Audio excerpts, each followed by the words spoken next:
Right, so I can begin. Well,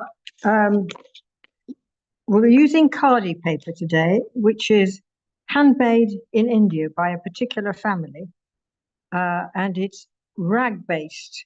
So they are using fibers that have been made into cloth at some time. Not necessarily worn, but certainly, made into cloth at some time.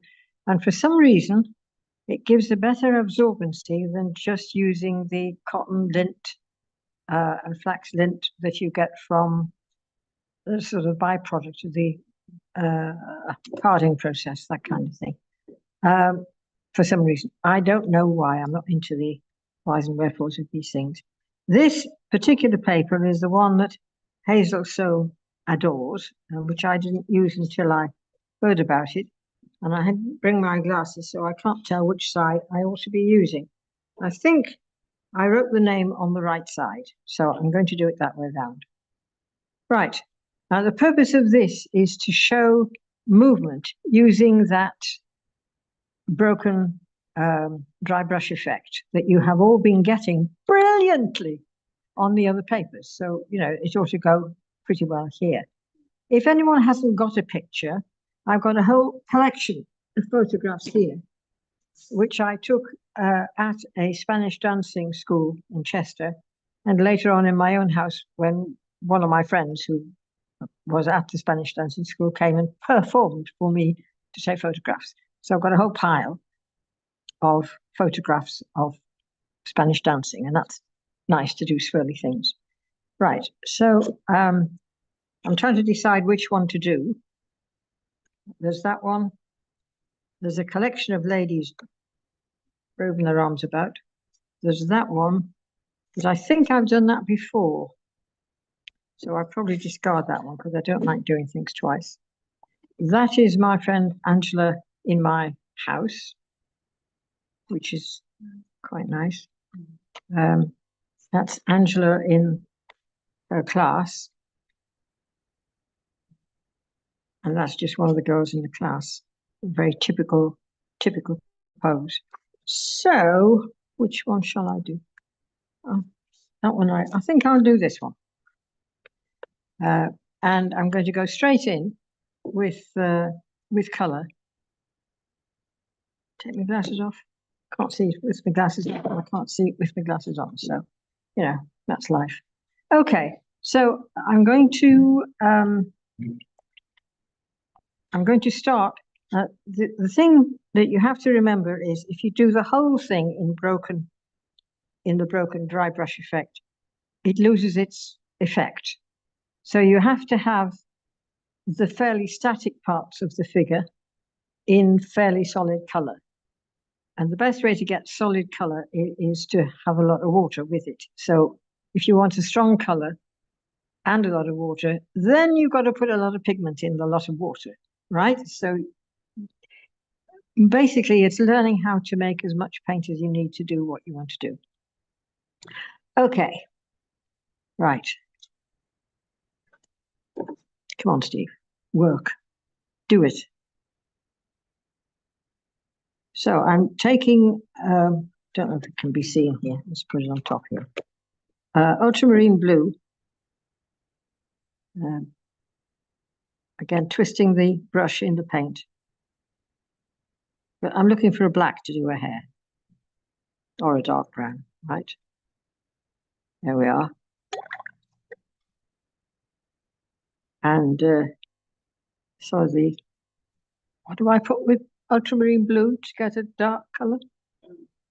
What color, what kind of brown? Burnt sienna.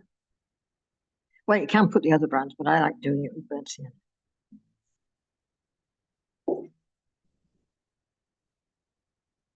And I want it quite dark. Because I want it dark, I've got to have a lot of pigment in there. So I think I've got it quite dark there. Right, so I'm going to start with her hair. Now, bear in mind, you are not attempting a portrait, okay? So you don't need to worry about what the face looks like or any of the other things like that. So she's coming down like that. There's a knob on the back there. Right. Okay. Well, we've got it that way. I'm going to take the burnt yellow. I don't think it's clean. It's not clean enough. So I'll clean up the burnt yellow. If I had light red out, I use light red, but I don't think I've got a light red out to do the face, which is the next thing I want to do. Pardon? What would be on red? Well, I didn't bring all my paints with me. What colour red? It's just light red. It's a brown. It's a browny red. Sort of vaguely skin colour. There we are. I'm getting a bit of. Right, okay. So I'm just going to push that in there. Might as well not have bothered because it's run. Let's take it. Right, and because I've got it there, and she's got an arm which comes here, and the other arm coming out here. Right, so I'm just putting her arm in because I've got the paint on the thing. Right, now I do want a red, and because I just want the red to be red, I'm just going to use cadmium. Cadmium is an opaque color, so it doesn't allow for very much translucence. I think that's a bit red, so I'm going to put a bit of yellow in it. I want a nice yellow, so I'm using Indian yellow. No, it's a sort of orangey color. Right, so we've got this coming here, and it comes down here.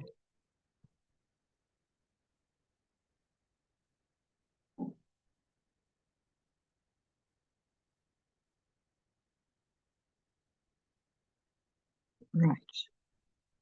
Well, cadmium's great. I've forgotten what about this this other thing. Now she's got something black in the middle there. I'm not quite sure what it is. So I take the water out of the brush because there's plenty of water in the palette. And again, I don't mind if it runs. It just adds to the idea of movement here.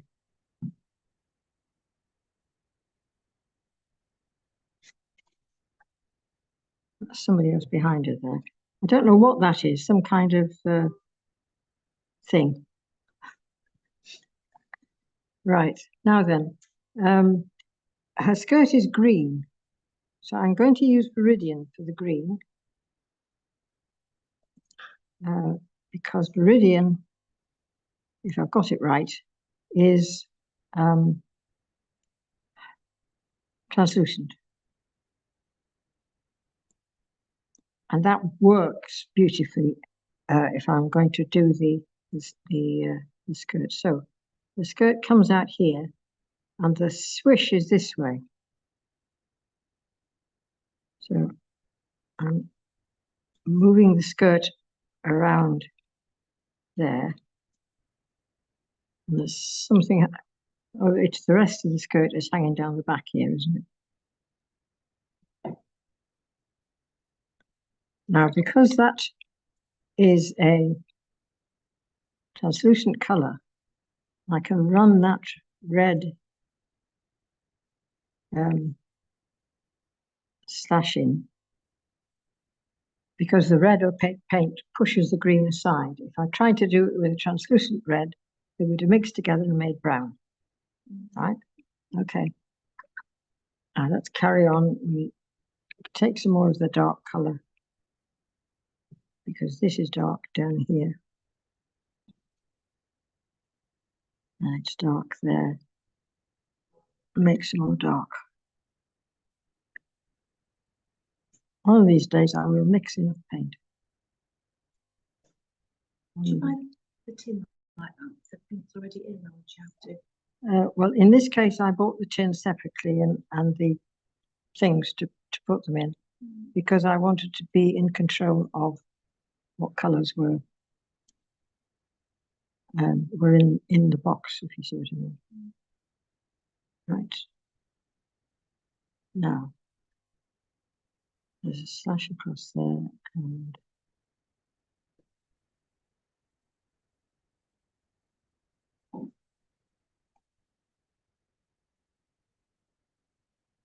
then you've got her leg. And she's not standing, I've got it wrong. She's not standing on a leg. Okay, you know, I should have drawn it first, but I don't like drawing it first if I can possibly avoid it. And then we've got some shadow at the bottom. So apart from the fact it's not drawn properly, the feeling of movement is in the picture because you've got this swirl. It hasn't gone on very well. I'm too interested in that picture down there to do this picture.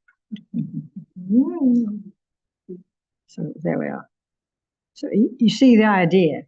You sort of build it up as best you can, and you get something that sort of looks vaguely like what it is you're trying to do. I think that's a shawl that she's got wrapped around herself. So if I pull that around there, she'll look a bit more balanced.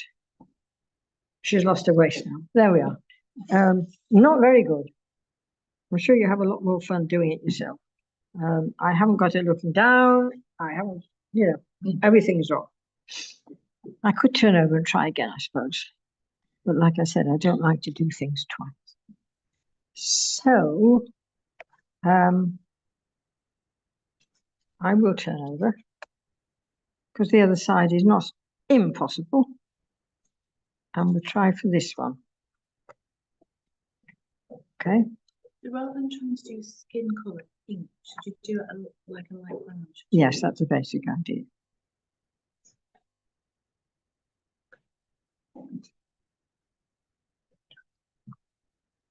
A bird with hobnail boots. Right, now then, I think I want to wet the alizarin crimson because of her skirt. And if I could clean up that really good, I'd be really pleased.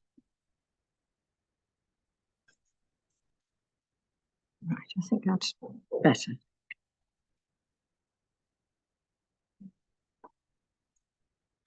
Right, so I've got the colours I want now.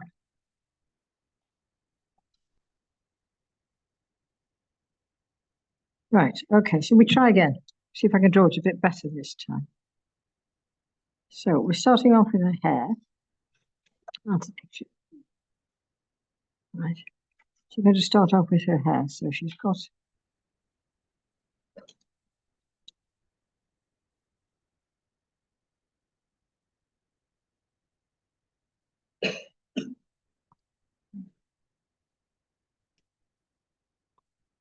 right, and then there's her face there. She comes down about. This is where I get it wrong.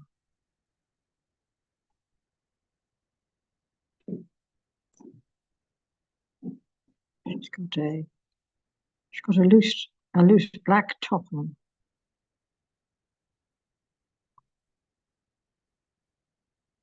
And again, if you make it fairly solid, it helps the difference between the two sort of strokes. I'll just let that dry a bit before I start to play with the. So now this time,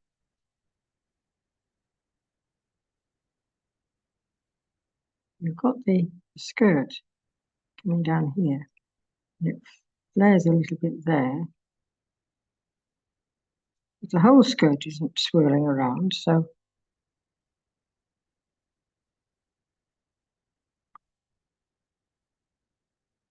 I have to put in solid skirt where it's solid, you know. I know it's got spots on, but I'm not bothered about them.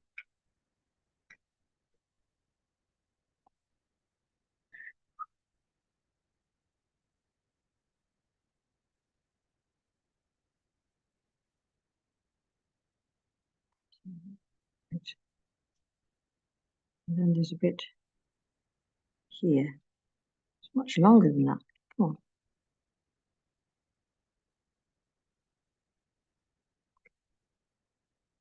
Now I'm going to add paint to the brush. Take the water out. Because it's blurred here. There seems to be a bit of a blur there. So you're using the pointy brush, or the brush with the point? Just because it's there.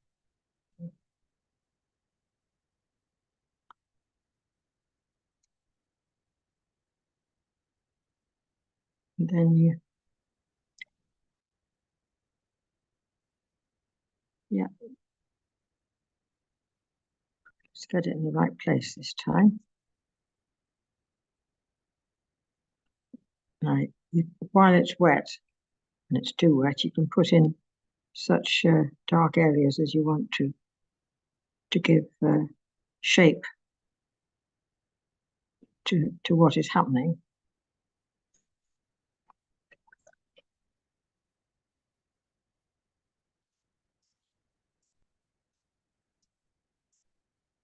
All right, if I use the other brush, I thought I had another brush. This is a little one.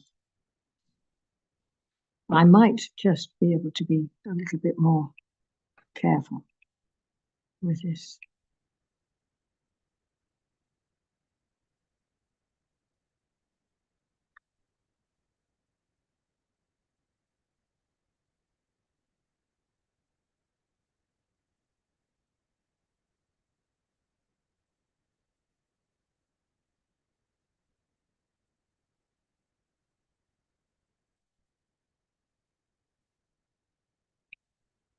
Better effort. Mildly better. What's that arm doing? Oh, that's what she's doing. She's doing something like that. So that part is solid. I'm not quite sure what her elbow is doing. And again, I've made that a bit thick, but one does these things. So if I make that a bit darker there, the shadow under the arm.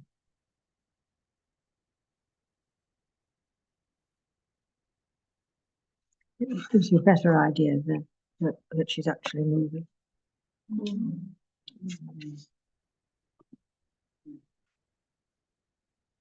Right, did the drawing a bit more accurately. And you know, the touches are dark. If you want to paint the whole room, there's no reason why you shouldn't. You know, there's the rest of the characters in the picture. You can carry on painting, sort of thing, which gives you a whole room full of dances, which is quite a good fun. But actually, trying to get one to work is, I think, enough of a challenge. But if she was in a picture with a lot of other dancers, that would be quite adequate to say she's a dancer and she's moving. She's not, settled in one place. The skirt is whisking about, that kind of thing. Okay, so I know it's shorter than usual, but I think that's going to be enough for today, just to show you the idea of what you're trying to do. And as you work with this paper, the whole idea is that you assess which of all these papers that we are using that you like the best, or do you want to return to your previous paper that you've used all the time? Happy with that one. That's the basic idea. Okay, off you go and do your work.